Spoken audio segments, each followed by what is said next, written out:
Rick and Morty comic issue 25. Oh god, the art is awful. Morty asks Rick to take him to the mall to get some new shirts. But he always wears the same yellow shirt anyways. Why would he ask for new shirts then? I guess he's not going to wear any different shirts after this issue. So, Rick asks why he won't ask his dad instead, and is told that his dad is lame and won't focus on getting good shirts for him.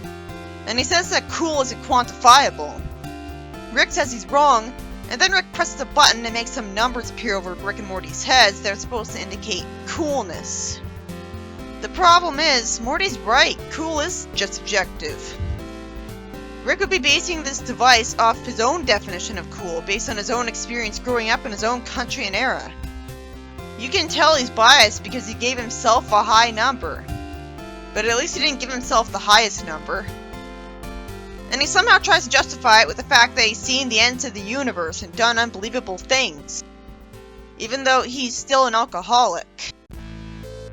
Rick then accidentally pours alcohol over his invention and can't get rid of the numbers over Morty's head. Predictably, Rick tells Morty he's not taking him to the mall because he's lame. Morty tries to say hi to Jessica, but somehow she thinks his number is lame despite saying that she doesn't know what those numbers mean. And she says that she thought he was supposed to get a new shirt, and is somehow insistent on it all of a sudden. That's out of character. Since when does she even get involved in his business? Summer shows compassion for Morty one moment, saying that he's gotta get those numbers away because they're embarrassing him. But then the next panel she says that she can't be seen at the mall with him. And Morty lampshades the fact that somehow more than one person used the term Poindexter. This story isn't very good. All of a sudden, someone says they'll take Morty to the mall, but for no reason at all, it's Rick. And he put himself into a younger clone body to become Tiny Rick again. Didn't he just say he wasn't going to take Morty to the mall? I guess he felt guilty. That's why he made himself Tiny Rick the first time, because he felt bad about deciding not to attack Coach Ferratu. Summer acts as the audience surrogate by asking him why he's Tiny Rick again when the last time he did this, in the show, the clone body had a mind of its own that tried to replace his, somehow, when there's only enough room in a body for one brain. It should have said soul. Rick says that he fixed all that years ago, which is revealed to be just a hand wave because Morty's confused, saying, "Years ago? What? When did..." After all, Morty's still the same age he was when we first saw him. Then that means we're supposed to believe the entire series took place in the span of the same year. Also, I guess by sheer coincidence, the Tiny Rick problem happened to C-132 Rick as well. Either that or this is supposed to be the show Rick, because the Tiny Rick problem was the whole reason that he scrapped his immortality project, while the other Ricks didn't. But there's an infinite amount of universes, so it'd be impossible to believe he was the only one that scrapped it. I guess it's not too crazy that everything in Rick and Morty happened in the same year. It's not like there's 365 episodes. Infuriatingly, Rick doesn't immediately explain what Morty was confused about, like by saying that he's talking about a different universe from his. And instead, a jock recognizes him and fist bumps him and wants to walk with him to class. I don't understand why any of the high schoolers thought Tiny Rick was cool, even with his eager personality. Because just look at him. Blue hair and a lab coat, how is that not nerdy to these teenagers? Morty asks if Rick's here to watch his score keep going down, because apparently the numbers are able to go down and aren't just light that lights up. How is there room for programming inside them that would tell them to go down? It's just a number.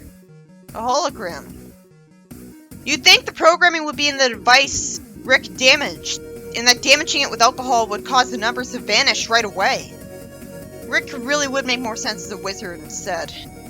Rick says that this isn't why he's here, and immediately gets rid of the numbers, with Morty asking when he fixed the device. Is this not the real Rick? I've read the comic before, but it's been months since then, so there's only so much I remember. And actually I would have forgotten the stories with bad art because I wouldn't have wanted to pay much attention to them and skim through them as fast as I could. Tiny Rick tells Morty that he's heard from sources that there's a rogue Rick.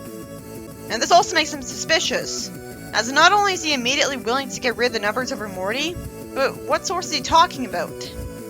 If he was telling the truth, he'd just tell him the source, which would probably be the Council of Ricks, which C-137 Rick hates anyways for some reason. He says there's a rogue Rick obsessed with killing Mortys, So he came to keep an undercover eye on his best bud. How is that undercover? It's so obvious that's Rick. It's not like he went into a different looking body, which would be a proper disguise. Like, sure, it's different looking from how Rick normally looks, because he's Tiny Rick, but the point is, it's clearly not looking like Beth, for example. Why isn't Morty suspicious? Instead, Morty says that he can't fight a Rick, being genre savvy. Yeah, especially since Ricks tend to have force field generators on hand that can deflect bullets, and a ray gun. He gives him a ray gun that's specifically designed to kill Ricks. Why would any weapon be specifically for Ricks, when Ricks are weak to all the same things as every other human? So Morty naturally asks him why he'd make a gun specifically for Ricks. He says that he knows Ricks can be jerks sometimes, so he's got to be prepared. That makes sense, but again, it's convoluted that he'd make a weapon specifically for dealing with one human being, instead of just handing him a typical ray gun. It was already confusing that he was leading up to Morty and telling him that he can do anything, he can believe in him. Why wouldn't he deal with the rogue Rick himself? Well, this is Rick we're talking about. He's always making Morty do dangerous stuff instead of him. And the usual assumption to make is that he's doing it for his own self-preservation. It's just surprising that he's responsible enough to make a weapon that can only kill the target he wants, somehow. Since when is Rick like that? Tiny Rick says he'll get Morty a shirt, and not only that, but the coolest shirt in the world. So even more uncharacteristic behavior. But unlike in Sonic, out of character is supposed to be serious business, as opposed to it being a normal, multiple times an issue thing that isn't only happening for foreshadowing something. Morty asks how this lame shirt is the coolest shirt in the universe. And rather than simply sticking with the simple explanation that Rick is just doing this to prank him, Rick says that the secret to being cool is to be yourself and not care. But that doesn't actually guarantee you'll be seen as cool, even if it does apply to Rick. And yet, Jessica somehow calls his shirt cool when earlier on she was insisting on him getting a new shirt, implying that she didn't like him for who he was. And now she does. Definitely forced. Morty's told to be himself, is overly honest with her, and somehow she buys it when Rick lies that he just said skater lingo. So Rick immediately contradicted what he said about being yourself being cool. Then out of nowhere, what looks like our Rick shows up with a ray gun and immediately snatches what he instantly recognizes as an anti-Rick gun, calling it sick. I guess it's because it had a name on it that tells him what it is. How in the world did he know where Morty was? Well, he did have a Morty tracker in the comic, but I don't remember if that was the same Rick as this one. He could have a Morty tracker, but it's not explained that he does.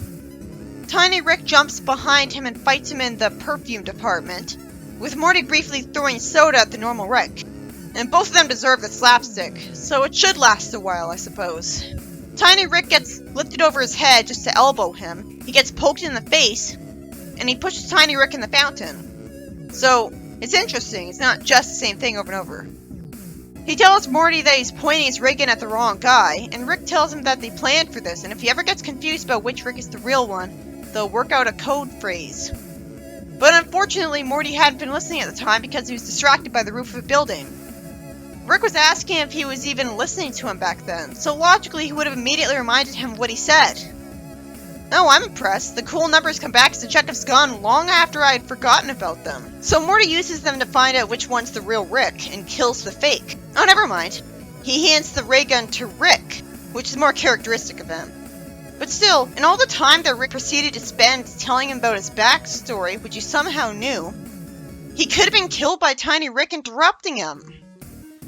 You'd think he would know to interrupt Rick's after all his experience.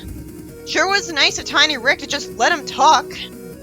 It turns out this Tiny Rick is a serial Rick killer. Another one? That's the third time and it still makes sense. And makes even more sense when Tiny Rick says that Rick shouldn't judge him because with everything he's done, he's the worst Rick ever, as opposed to evil Rick. And this was foreshadowed because he had a gun made specifically to kill Ricks. Tiny Rick goes from dimension to dimension, tricking Mortys into killing their Ricks. That's especially sadistic. He's definitely a bad guy then, because it'd be far less traumatizing if he killed the Ricks himself.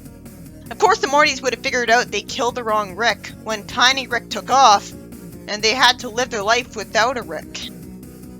Rick explains that Tiny Rick spent too much time in the teenage body and now he's insane. Why would that drive him insane? Why would being a teenager make him do that? It was smart of Rick to interrupt Tiny Rick and kill him before he could reveal to Morty whatever incriminating information he had on him. Tiny Rick was never like this in the show. I guess it makes sense that Tiny Rick would research his enemies before getting them killed so that he'd feel morally justified in doing so. But it's needlessly confusing to have him look like Tiny Rick when he's not literally him. Reality ensues because some people comment on what happened, looking shocked. And somehow Rick gets away with it by saying that they were just doing a play. But the fact that someone says the elderly are terrifying, as opposed to he's terrifying, proves that they didn't buy it. So then how? I guess everyone was too scared to call the cops on him. Confusingly, Rick then suddenly looks guilty and drinks as Morty somehow asks him why he killed a serial killer. Why did he ask him that?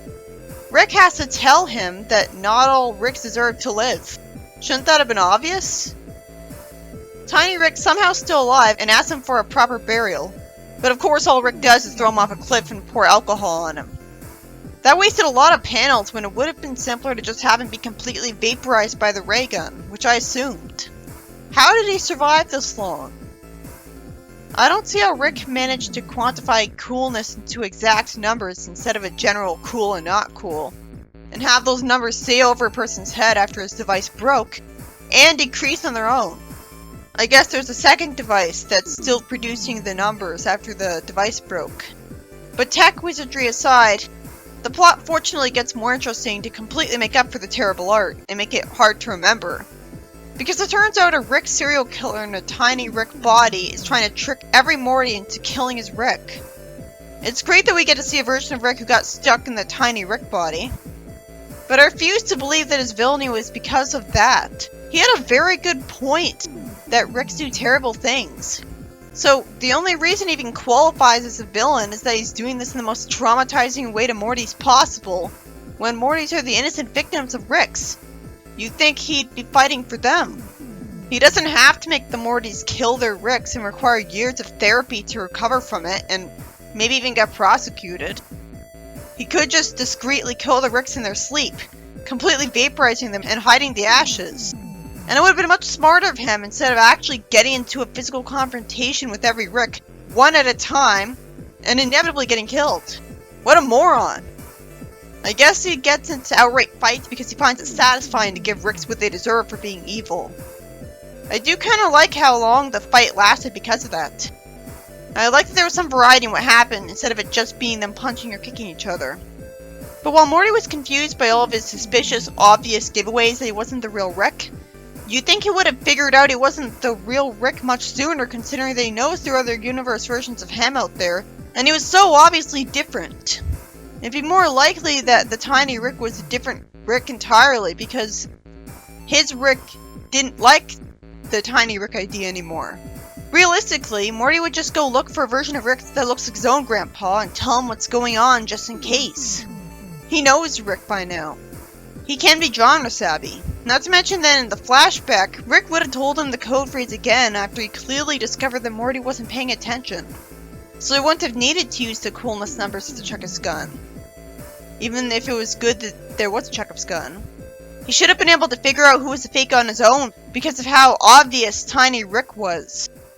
Also, like Ugly Morty, Tiny Rick should have known that it'd take an infinite amount of time to kill all the Ricks because there's an infinite amount of them. But he never said that he wants to kill them all. He apparently just does it because he likes it. So it wouldn't matter to him that he'd never be done with this. That, and he might think that, well, at least I'm making a difference in the universes that I killed the Ricks in, even if he couldn't ever get rid of them all.